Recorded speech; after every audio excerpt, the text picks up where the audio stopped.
इसी के साथ ये नबाती पौधे हैं। अल्लाह रब्बुल इज़्ज़त की ये ख़ास करम नवाज़ी है कि हज़रत आदम अलैहिस्सलाम की तख्लीक के साथ ही जब अल्लाह करीम ने हज़रत आदम अलैहिस्सलाम की तख्लीक की तो कुल्ला हर चीज़ का आपको इल्म अता फ़रमाया। ज़ाहिर बात है अल्लाह के नबी जितने भी आए वो भी तो मुब्तलाए मर्ज़ होते ही होंगे, तो अल्लाह ने शिफा का जीना भी उनको दिया हुआ है। तो मैंने पढ़ा भी है कि हज़रत मूसा अलैहिस्सलाम एक दिन आप अपने रास्ते से गुज़र रहे थे तो आपने एक पौधे के नीचे, अब दोपहर का वक्त था, इस्तराहत फरमाई, तो उसकी शरह में लिखा था वो जो पौधा था वो किस चीज़ का था, तो उसकी शरह में लिखा था कि वो अनाब का पौधा था।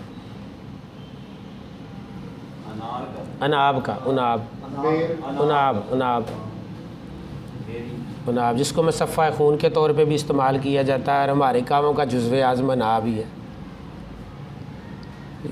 कुदरत कामला ने हज़रत इंसान के लिए कोई चीज़ ऐसी पैदा नहीं की जिसका फ़ायदा ना हो, उसकी हमें समझ ना आए तो ये हमारी कम इल्मी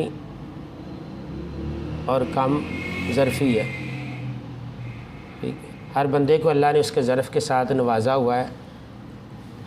ये कवार गंदल है, रूसी रूमी, ये तकरीबन बहुत ज़्यादा जो बैरूनी ममालिक में लोग जो है ना वो इसके इस्तेमाल करते हैं, और इसकी जेल जो है ना वो निकाल के, तो ये ब्यूटी पार्लर वाली जो है ना बीबियाँ इसका बड़ा इस्तेमाल करती हैं। ये देख के भी काट के दिखाते हैं आपको,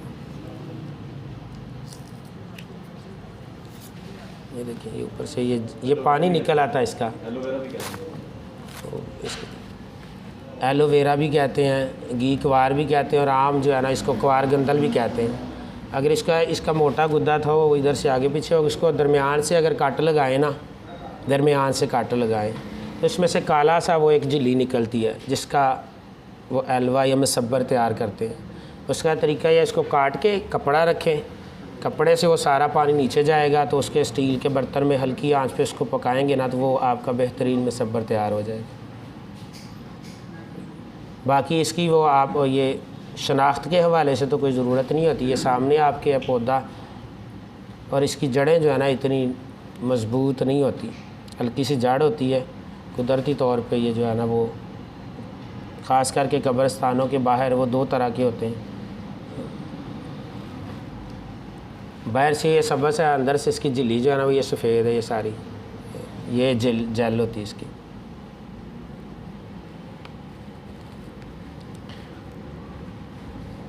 तो इसको आप चख के भी दे सकते हैं, कड़वा नहीं है वैसे। मिजाजन जो है ये ज़लाती गुद्दी है, यानी खुशक और गर्म है मिजाज के हवाले से। तो इसके मिजाज के हवाले से ज़लाती गुद्दी है, यानी मकवी और ज़लाती गुद्दी है। तो मकवी कबद के लिए लिखा है, मुख्तलिफ़ कुतुब में इसको जो है ना इसी मिजाज के हवाले से लिखा है, बहुत कम है। पहले भी मैं बारहा दफ़ा अर्ज़ कर चुका हूँ कि मिजाज के हवाले से अद्वियात के जो अफ़ाल, इसमें हम जो है ना वो तीन चीज़ों को इसमें तज़किरा करते हैं। अफ़ाल सरात के हवाले से हम मिजाजन लिखते हैं, मिसाल है वो खुशक गर्म है, खुश्क पहले दर्जे में है या गर्म दूसरे दर्जे में है। तो दूसरा ख़वास के हवाले से होता है जो उसका अल्लाह करीम ने ज़ुल्ख़ासा असर दिया है, किसी भी नबात का जो अल्लाह करीम ने उसको ज़ुल्ख़ासा असर उसमें रखे हैं, वो क्या है। इसमें ज़ुल्ख़ासा ये दर्दों के लिए बड़ी बेहतरीन और कमाल चीज़ है। दूसरा ख़ास करके जिन लोगों की तिली बढ़ जाती है उसके लिए। तीसरा ख़ास करके जिनको फोड़े फिंसियाँ होती हैं उनके लिए। तीसरा ये ख़ास करके मुकव्वियात में भी इसका गुद्दा इस्तेमाल होता है, क़ुव्वत बाक़ के लिए। मुकव्वी कबद है और असाब को तहलील भी करती है। और इसका ये ज़लाती गुद्दी का इसमें फ़वाइद समरात आप भी पढ़ सकते हैं इसमें क्या क्या है। लेकिन इसके ज़ुल्ख़ासा जो सरात है ना, ये फोड़े फिंसियों के लिए इस तरह के सुदावी अमराज के अंदर ख़ास करके जब सुदा के साथ बलगम की या मेज़श के साथ ये बाहर वाले गुद्दे जाज़बा में ख़राबी पैदा हो जाती है वहाँ पे। तो दूसरा ये सुदावी मटीरियल क्योंकि ज़लाती गुद्दी मिजाज के अंदर सफ़रा की पैदाइश शुरू हो जाती है, सफ़रा की पैदाइश शुरू हो जाती है और गुद्दी ज़लाती मिजाज में सफ़रा की रुकावट होती है, गुद्दी साबी में उसका खराज होता है। ये एक और इसके साथ ही मैं बात आपको अटैच कर देता हूँ कि जो बलगम की पैदाइश है वो गुद्दी साबी में पैदाइश शुरू हो जाती है, साबी गुद्दी में वहाँ पे रुकती है और साबी ज़लाती में ख़ारिज हो जाती है। सुदा की पैदाइश साबी ज़लाती में शुरू होती है, ज़लाती साबी में सुदा की पैदाइश अखराज रुक जाता है और ज़लाती गुद्दी में उसका अखराज शुरू हो जाता है। तो ये कीमियावी तौर पे जो है ये खून में जो सुदावी मादे की बना पे फोड़े फिंसियाँ होंगे उसको सफ़रा की पैदाइश करके हरारत बढ़ा के वहाँ पे आपकी जल्द को साफ़ करेगा। दूसरा, ये दर्दों के लिए बड़ी मुस्तअमल है, या इस्तेमाल करते हैं अक्सर इस्तेमाल। हमारे बुज़ुर्ग थे, हमारे पीर साहब थे, वो भी लोगों को ये बताया करते थे कि इसका ये गुद्दा निकाल के तो इसको आप बेसन लगा के, जिस तरह मछली फ्राई की जाती है सरसों के तेल में फ्राइड करके, या इसका गुद्दा निकाल के और कीमा डाल के आप बतौर सालन भी बना के इस्तेमाल कर सकते हैं। तीसरा, इसी जिल को ये ऑक्सफोर्ड यूनिवर्सिटी की एक प्रोफेसर है डॉक्टर जेम्स लैंडर, वो डर्माटोलॉजिस्ट है यानी स्किन स्पेशलिस्ट है, उसका एक नुस्खा वो मैंने देखा था। तो वो इसकी ये जेल जो है ना, इसको लेके 200 ग्राम इसकी जेल और 50 ग्राम लीमू का पानी इसको मिक्स करके, तो वो चेहरे की झुर्रियाँ जी, लीमू का पानी 50 ग्राम, 200 ग्राम इसकी एलोवेरा की जेल, इसको मिक्स करके इसकी जेल बना के तो वो 90 रोज़ तक कहती है कि ऊपर लगाने से आपकी झुर्रियाँ, आपकी ये जिल्द के सारे जो है ना फ्रैकल वगैरह, ये दाग धब्बे बिल्कुल ख़त्म करेगी। उसके बाद ये अक्सर जो पुराने तिब्बा उन्होंने लिखा है कि अगर शदीद धूप हो तो इसकी ये जेल जो है चेहरे पे लगा के आप धूप में जितना मर्ज़ी काम करें, आपकी ये जिल्द को कोई परेशानी या कोई साड़ या कोई ऊपर से जलन वगैरह या ख़ारिश वगैरह ये धूप के असरात से ये बचाती है जी।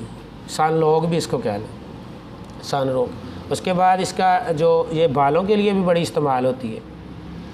ये जो हमारे यहाँ मेकअप वाले दूल्हा दुल्हन को तैयार करते हैं ना, ये उसकी जेल ये भी इस्तेमाल करते हैं। पहले ऊपर लगा के खुश्क जब करते हैं ना तो इसको खींचे ना, तो ऊपर से ये सारे जो दाग दबे होते हैं ना, छोटे छोटे कील बरीक बरीक या दाने दबे या छोटे बाल बरीक, उसको सारा उतार देती है।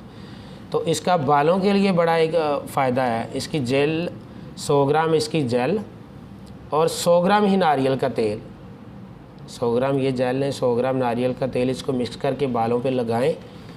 तो जब खुश्क हो जाए तो ये एक दफ़ा चमड़ जाएगी, वो आप बतौर जेल भी लगा सकते हैं। जिस तरह ये लगाते हैं ना बालों को रोकने के लिए, एक जगह पे जेल लगाई जाती है, तो वो बतौर इसको जेल वो इस्तेमाल करके तो बाल आपके गिरना भी रोकेगी, ठीक है, और बाल आपके स्याह कर देगी। ये इसके बेशुमार और भी फ़ायदे हैं, ये चंद एक थे। और ये बाग के लिए कैसे इस्तेमाल करते हैं वो इस तरह है कि ये इसका गुद्दा निकाल के गुद्दा तो इसको देसी घी में फ्राइड कर लेना है। देसी घी में इसको फ्राइड करके फिर ये चनों का लेके आटा, इसको फ्राइड करके चनों का आटा लेके जब ये खुश्क हो जाएगी फ्राइड करके, तो उसको पीस के जो है ना वो 2-2 चम्मच कहते हैं कि सुबह और 2 शाम को खाने से जो है ना वो महरके इज़लात जो है ना वो, क्योंकि ये मुमसक भी होती है ज़लाती गुद्दी से ही होता है, गुद्दी ज़लाती और साबी गुद्दी से ज़ोफ़ आता है, तो इससे वो भी तक़वियत आ जाएगी। और इसी का ये जो है एक नुस्खा हमारा भी है मुजर्रब, और एक नुस्खा और भी जो है वो इस्तेमाल किया जाता है। ये बेहतरीन किस्म का ज़लाती गुद्दी मुलय्यन भी है, कब्ज़ के लिए बेहतरीन। और बादी बवासीर की वजह से जो कब्ज़ की बिना पे बादी बवासीर जो हमारी आंतों के गुदत फूल के बादी बवासीर के मस्से बनते हैं, उसके लिए ये मसब्बर को भी इस्तेमाल करवाया जाए, लेकिन मौके की मुनासबत से ही करवाना। ये नहीं आप एक चीज़ ये कल मैं पढ़ रहा था कुलियात नफीसी में, तो एक छोटा सा उन्होंने अंडरलाइन किया हुआ था, कोई भी आप ख़वास के हवाले से कोई चीज़ को मसलसल बिल्कुल इस्तेमाल नहीं करवा सकते। जब वो एक उसकी लिमिट है वहाँ तक वो लिमिट तक अपना असर करेगी, उसके बाद उसके जो असरात वो ज़ायल होना शुरू हो जाएंगे। मुसलसल कोई भी दवाई आप इस्तेमाल करवा भी नहीं सकते। तो इसका जो हमारा एक मुजरब नुस्खा है वो मसब्बर सुंड और रेमत ख़ताई, मसब्बर सुंड और रेमत ख़ताई बराबर वज़न में लेके इसमें एक हम चीज़ ऐड करते हैं हीरा हिंग। 4 चीज़ें मसब्बर, रेमत ख़ताई, सुंड और ये हीरा हिंग। ये हब्बे मुदर के नाम से हम अपने मतलब में गोलियाँ चलाते हैं। ये अगर तो बीबी ज़रा माशाल्लाह मोटी ताज़ी हो तो 2 गोलियाँ देते हैं, चाहे 6 माह का भी एहतबास हो तो उसको ये अखराज करती है। तो अगर बीबी जो है मिसाल 2 माह का बच्चियों को खून की कमी की बिना पे भी एहतबास मुद्र हैज़, अगर वो बच्चियाँ ज़लाती साबी मिजाज की 1-2 माह खून की कमी की बिना पे या पानी की ज़्यादती की बिना पे ना हो रही हो, तो 1 गोली रात को देने से ही 4-5 गोलियों से ही मेंसेस जारी हो जाते हैं। ये इसके चंद फ़ाल असरात थे, बाकी आप मज़ीद किताबों में पढ़ सकते हैं। मुसब्बर सुन रहमत ख़ताई हीरा हेंग, जी बराबर वज़न में लेंगे चारों चीज़। जी मुसब्बर लेना है बराबर वज़न।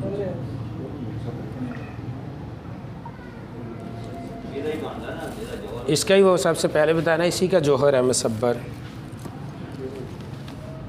जी आप चेक कर सकते हैं इसको।